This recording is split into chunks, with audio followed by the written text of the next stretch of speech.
top story in town today is the whole conversation about ceasefires now, whether or not that is the right thing for us here in the UK, our political leaders and all the rest of it to be calling for. This is very much dividing, I would say, perhaps both parties at the moment. Netanyahu speaking out very passionately, rejecting those calls for a ceasefire, essentially saying this is a war and they won't stop until they've met that objective of getting rid of Hamas. Where are you on this, Kelvin? Well, I agree with Netanyahu's spokesperson who was just ahead of this show starting, in which what they were saying was we are no longer going to suffer the tyranny of these terrorists coming across our border and killing our people. We're going to wipe them out once and for all, and we are going to live in peace. And the people of Gaza, actually, will no longer live under the tyranny of Hamas. Or, if they've embraced it, they've done nothing about it this last 17 years, to be honest, perhaps they enjoy actually living alongside terrorism and actually want what Hamas wants, which is a one-state solution, i.e. Palestinians. They want to drive the Jews out of the Middle East, out of their homeland. And once we find that out, then they can carry on pushing their way through Gaza, which I'm very pleased to see.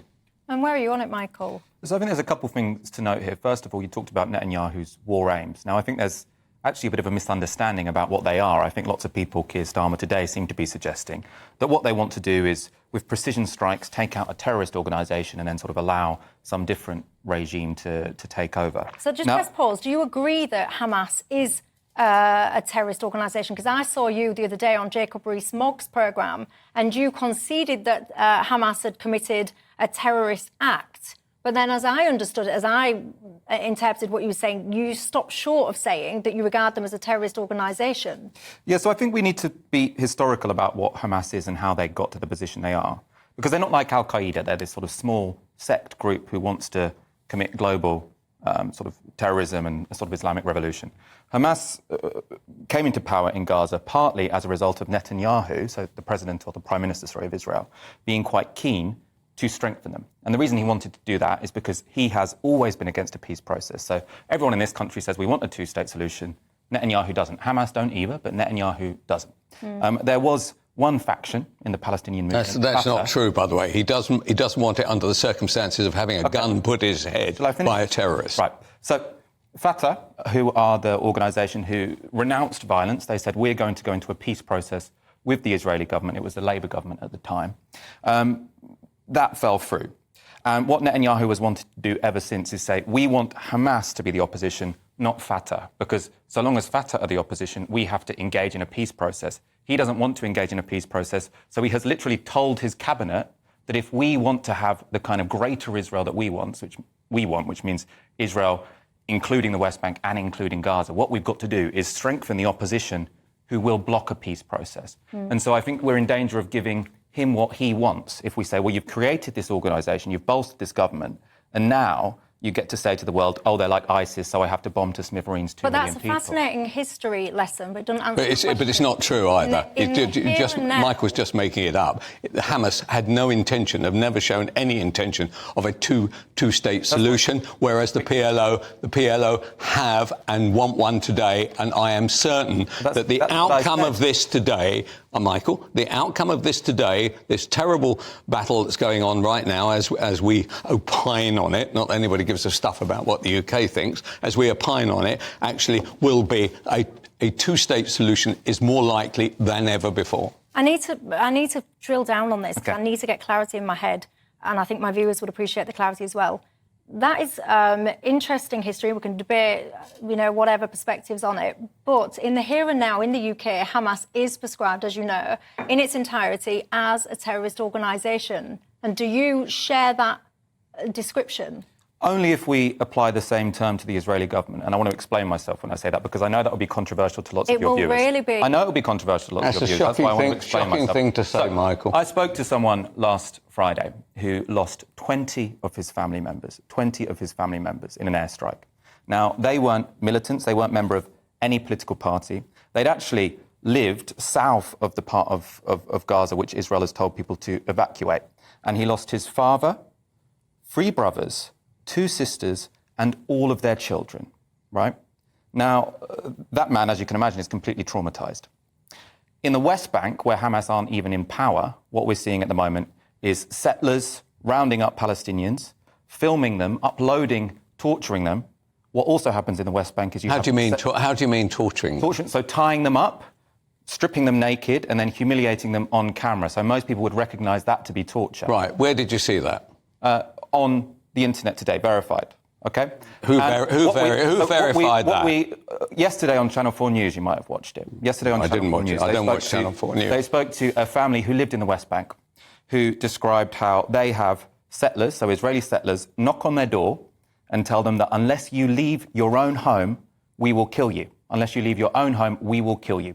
And then what they do is they cut off their electricity, cut off their water supplies.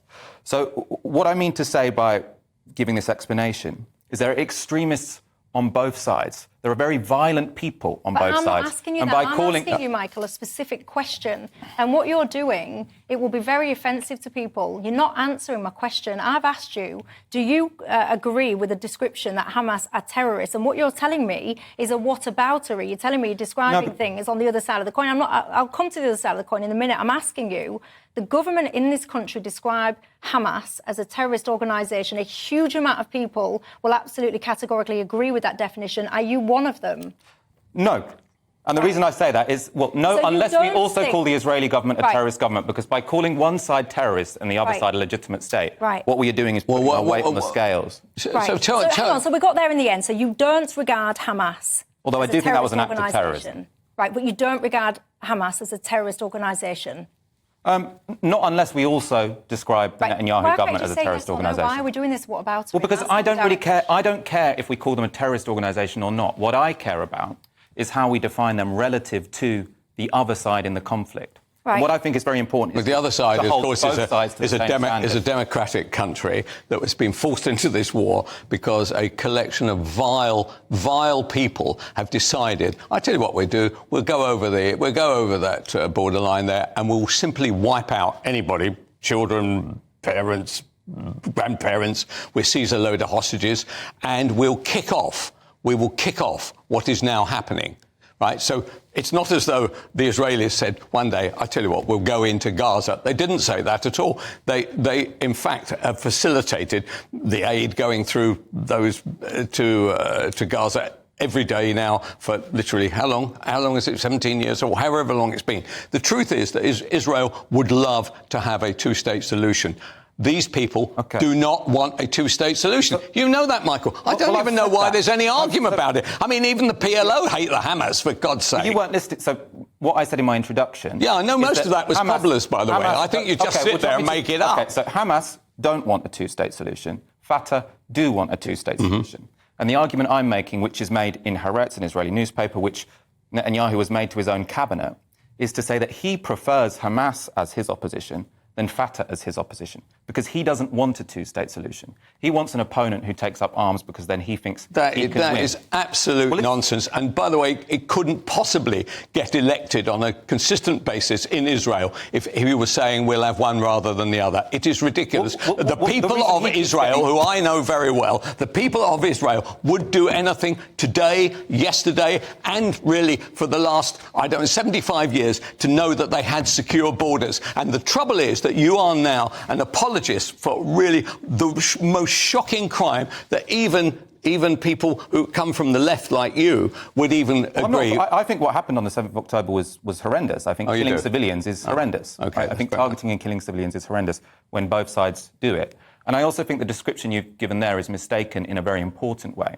Because what is often discussed in the Western press is as if this conflict started on the 7th of October with those awful, awful attacks, right?